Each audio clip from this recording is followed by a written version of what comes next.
കേരളത്തിൽ കാസർഗോഡ് മുതൽ തിരുവനന്തപുരം വരെയുള്ള യാത്രകളിൽ 140 മണ്ഡലങ്ങളിൽ കൂടി കടന്നു പോകുമ്പോൾ പ്രാദേശികമായിട്ടുള്ള പലവിധ രുചി വൈവിധ്യങ്ങൾ അനുഭവിക്കാനുള്ള ഒരു ഭാഗ്യം ഈ മന്ത്രിസഭയ്ക്ക് കിട്ടി എന്നതിനപ്പുറത്തേക്ക് എന്തെങ്കിലും രീതിയിലുള്ള ഒരു ഗുണം അവർക്കോ കേരള ജനതയ്ക്കോ ഈ യാത്ര കൊണ്ടുണ്ടായിട്ടുണ്ട് എന്ന് ഞാൻ കരുതുന്നില്ല. എല്ലാത്തിനുമപ്പുറം നവകേരള സദസ്സ് എന്നത് കേരളത്തിന്റെ ഇന്നത്തെ ക്രമസമാധാന നില എത്രത്തോളം ഗുരുതരമായിട്ടുള്ള അവസ്ഥയിലാണ് എന്നതിന്റെ നേർചിത്രമാണ് നമുക്ക് കാണിച്ചു തരുന്നത്. ഒരു പ്രതിഷേധമുണ്ടാകുന്ന സമയത്ത് അതിനെതിരെ നിയമപ്രകാരമുള്ള നടപടികൾ സ്വീകരിക്കാൻ ബാധ്യസ്ഥപ്പെട്ടിരിക്കുന്ന പോലീസുകാരിവിടെ ഉള്ളപ്പോൾ ആ സംവിധാനത്തിനെ മൊത്തം കാഴ്ചക്കാരാക്കിക്കൊണ്ട് എന്തുകൊണ്ടാണ് കുറേയധികം രാഷ്ട്രീയ പ്രവർത്തകർ നിയമം കയ്യിലെടുത്തുകൊണ്ട് മൃഗീയ ശക്തി ഉപയോഗിച്ചുകൊണ്ട് അത്തരത്തിലുള്ള പ്രതിഷേധങ്ങളെയെല്ലാം അടിച്ചമർത്തുന്നതിന് വേണ്ടി ശ്രമിച്ചത്? ഞാൻ ചോദിക്കുന്നത്, കേരള ഗവർണർ കോഴിക്കോട് തെരുവിലിറങ്ങി ആൾക്കാരുമായി അടുത്ത് ഇടപഴകിയപ്പോൾ അത് ക്രമസമാധാന പ്രശ്നം ഉണ്ടാക്കുമെന്നും പ്രോട്ടോകോൾ ലംഘനമാണ് എന്നുമൊക്കെ വലിയ വായിൽ നിലവിളിച്ച ആൾക്കാർ ഈ അക്രമ സംഭവങ്ങളൊന്നും തന്നെ കണ്ടില്ലേ? കഴിഞ്ഞ ദിവസം എന്താണ് നമ്മുടെ മുഖ്യമന്ത്രി പറഞ്ഞത്? കേരളത്തിന്റെ ധനകാര്യ മാനേജ്മെന്റ് എന്നത് വളരെ മികച്ചതാണ് എന്ന്. എന്നാൽ അതേ ദിവസം തന്നെയാണ് കേരള സർക്കാരിന്റെ അഭിഭാഷകൻ ഹൈക്കോടതിയിൽ ചെന്ന് ജസ്റ്റിസ് ദേവൻ രാമചന്ദ്രന്റെ മുന്നിൽ പറയുന്നത് മറിയക്കുട്ടി ചേട്ടത്തിയുടെ പരാതിയിൽ സംസ്ഥാന സർക്കാരിന് വളരെ ഗുരുതരമായിട്ടുള്ള സാമ്പത്തിക പ്രതിസന്ധി ഉണ്ട് എന്ന്. വളരെ മികച്ച ധനകാര്യ മാനേജ്മെന്റ് ഉണ്ട് എങ്കിൽ എങ്ങനെയാണ് സംസ്ഥാന സർക്കാർ ഗുരുതരമായിട്ടുള്ള സാമ്പത്തിക പ്രതിസന്ധി അനുഭവിക്കുന്നത്? നവകേരള സദസ്സ് ആരംഭിച്ചതിന് ശേഷം എത്രയോ വിഷയങ്ങളിൽ സംസ്ഥാന സർക്കാരിന് കോടതിയുടെ ഭാഗത്തു നിന്ന് നിശ്ചിതമായിട്ടുള്ള വിമർശനം നേരിടേണ്ടി വന്നിട്ടുണ്ട്. എല്ലാവർക്കും നമസ്കാരം. നമ്മുടെ മുഖ്യമന്ത്രിയും മറ്റു മന്ത്രിമാരും എല്ലാവരും ചേർന്ന് കാസർഗോഡ് മുതൽ തിരുവനന്തപുരം വരെ നടത്തുന്ന നവകേരള സദസ്സ് അടുത്ത 2 ദിവസം കൊണ്ട് സമാപ്തിയിലേക്ക് എത്തുകയാണ്. എന്ത് പ്രഖ്യാപിത ലക്ഷ്യമാണ് ഈ നവകേരള സദസ്സ് ഇതുവരെ കൈവരിച്ചിരിക്കുന്നത്? സത്യത്തിൽ കേരളത്തിന്റെ ലോ ആൻഡ് ഓർഡർ എത്ര പരിതാപകരമായിട്ടുള്ള ഒരു അവസ്ഥയിലാണ് എന്നതിൻ്റെ നേർചിത്രമാണ് ഈ നവകേരള സദസ്സ് നമുക്ക് കാണിച്ചു തന്നത്. പല സ്ഥലങ്ങളിലും ആദ്യം മുതൽ തന്നെ പ്രതിഷേധിക്കുന്ന ആൾക്കാരെയെല്ലാം കൈകാര്യം ചെയ്തത് പോലീസുകാരായിരുന്നില്ല, നേരെ മറിച്ച് രാഷ്ട്രീയ പ്രവർത്തകരായിരുന്നു. അങ്ങനെ സംസ്ഥാന സർക്കാരിൻ്റെ ഒരു പരിപാടിയെ കേവലം ഒരു പാർട്ടി പരിപാടി എന്ന രീതിയിലേക്ക് ഏറ്റെടുത്തുകൊണ്ട് അതിനെതിരെ എന്തെങ്കിലും രീതിയിലുള്ള പ്രതിഷേധമുണ്ടായാൽ ആ ആൾക്കാരെയെല്ലാം മർദ്ദിക്കുന്നതിന് വേണ്ടി തയ്യാറായി വന്ന യുവജന പ്രസ്ഥാനങ്ങളിലുള്ള കുറേയധികം ചെറുപ്പക്കാരാണ് ഈ നവകേരള സദസ്സിനെ ഏറ്റവും നശിപ്പിച്ചത് എന്ന് കൃത്യമായിട്ട് പറയാം.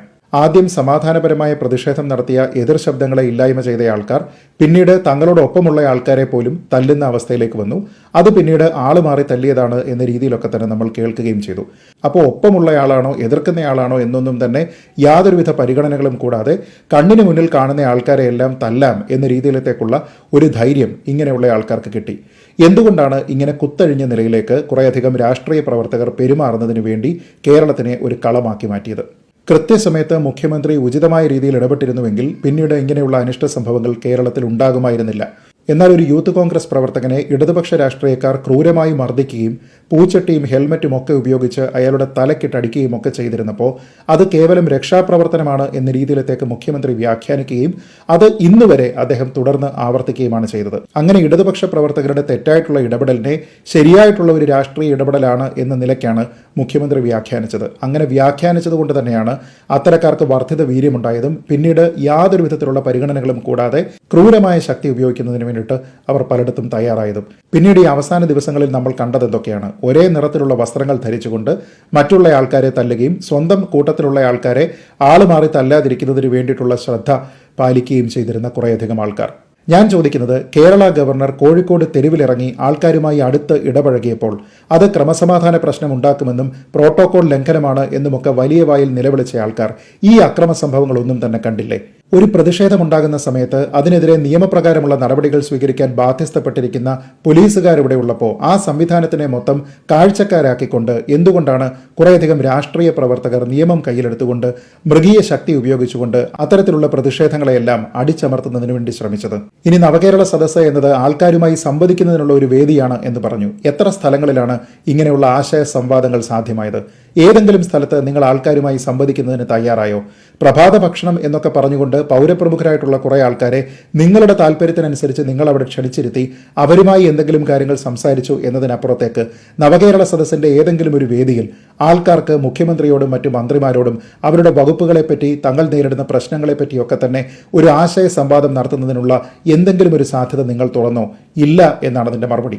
അതോടൊപ്പം തന്നെ ആൾക്കാരുടെ ഇടയിലേക്ക് ഇറങ്ങിച്ചെന്ന് അവരിൽ നിന്നുള്ള പരാതികളും സ്വീകരിക്കും എന്നൊക്കെ ആദ്യം ഇടതുപക്ഷ പ്രവർത്തകർ പറഞ്ഞിരുന്ന സമയത്ത് നിന്ന് പരാതി എന്ന വാക്ക് തന്നെ മാറ്റി പിന്നീട് നിവേദനം എന്ന നിലയ്ക്കതാക്കുകയും ഇടതുപക്ഷത്ത് നിന്ന് തന്നെയുള്ള കേരള കോൺഗ്രസിന്റെ ഒരു MP ശ്രീ തോമസ് ചാഴികാടൻ തന്റെ മണ്ഡലവുമായി ബന്ധപ്പെട്ട 2-3 പരാതികൾ അദ്ദേഹത്തിന് മുന്നിൽ വെച്ചപ്പോൾ മുഖ്യമന്ത്രി തന്നെയല്ലേ അദ്ദേഹത്തിന് ഈ പരിപാടിയുടെ അന്തസ്സത്ത എന്താണ്, ഇതെന്തിനു വേണ്ടിയിട്ടാണ് നടത്തുന്നത് എന്നതിനെപ്പറ്റി യാതൊരു വിധത്തിലുള്ള ബോധവുമില്ല എന്ന് പരസ്യമായി പറഞ്ഞ് ആക്ഷേപിച്ചത്. അദ്ദേഹം പറഞ്ഞ വാക്കുകളോട് ഉത്തരവാദിത്ത ബോധമുള്ള ആത്മാഭിമാനമുള്ള ഒരു ഘടകകക്ഷി പ്രതികരിക്കേണ്ടുന്ന രീതിയിൽ ആ കക്ഷിക്ക് പ്രതികരിക്കാനെങ്കിലും സാധിച്ചോ? കഴിഞ്ഞ ദിവസം എന്താണ് നമ്മുടെ മുഖ്യമന്ത്രി പറഞ്ഞത്? കേരളത്തിന്റെ ധനകാര്യ മാനേജ്മെന്റ് എന്നത് വളരെ മികച്ചതാണ് എന്ന്. എന്നാൽ അതേ ദിവസം തന്നെയാണ് കേരള സർക്കാരിന്റെ അഭിഭാഷകൻ ഹൈക്കോടതിയിൽ ചെന്ന് ജസ്റ്റിസ് ദേവൻ രാമചന്ദ്രന്റെ മുന്നിൽ പറയുന്നത് മറിയക്കുട്ടി ചേട്ടത്തിയുടെ പരാതിയിൽ സംസ്ഥാന സർക്കാരിന് വളരെ ഗുരുതരമായിട്ടുള്ള സാമ്പത്തിക പ്രതിസന്ധി ഉണ്ട് എന്ന്. വളരെ മികച്ച ധനകാര്യ മാനേജ്മെന്റ് ഉണ്ട് എങ്കിൽ എങ്ങനെയാണ് സംസ്ഥാന സർക്കാർ ഗുരുതരമായിട്ടുള്ള സാമ്പത്തിക പ്രതിസന്ധി അനുഭവിക്കുന്നത്? പണമില്ലാത്തതുകൊണ്ടാണ് ഇവിടെ ക്ഷേമ പെൻഷൻ നൽകാൻ കഴിയാത്തത് എന്ന് സർക്കാരിന്റെ അഭിഭാഷകൻ കോടതിയിൽ പറയുമ്പോൾ കോടതി തിരിച്ചു ചോദിച്ചത് ഇവിടെയുള്ള ഓരോ മലയാളിയും കേരള സർക്കാരിനോട് ചോദിക്കാൻ ഉദ്ദേശിച്ച അതേ ചോദ്യം തന്നെയാണ്. പണമില്ല എന്ന് കരുതി സംസ്ഥാന സർക്കാരിന്റെ ഏതെങ്കിലും ആഘോഷ പരിപാടി നിങ്ങൾ വേണ്ട എന്ന് വെച്ചിട്ടുണ്ടോ എന്ന്. ഒരു വേള കഴിഞ്ഞ അരക്കൊല്ലത്തോളമായിട്ട് തനിക്ക് ക്ഷേമ പെൻഷൻ കിട്ടുന്നില്ല, അത് മുടങ്ങിക്കിടക്കുകയാണ് എന്നൊരാൾ പരാതിപ്പെടുന്ന സമയത്ത് ആ പരാതി പോലും രാഷ്ട്രീയ പ്രേരിതമാണ് എന്ന് പറഞ്ഞുകൊണ്ട് പരാതിക്കാരിയെ കൂടി ആക്ഷേപിക്കുന്നതിന് വേണ്ടിയിട്ടാണ് സംസ്ഥാന സർക്കാർ അവിടെ ശ്രമിച്ചത്. ഇത് മാത്രമല്ല, നവകേരള സദസ്സ് ആരംഭിച്ചതിന് ശേഷം എത്രയോ വിഷയങ്ങളിൽ സംസ്ഥാന സർക്കാരിന് കോടതിയുടെ ഭാഗത്തു നിന്ന് നിശ്ചിതമായിട്ടുള്ള വിമർശനം നേരിടേണ്ടി വന്നിട്ടുണ്ട്.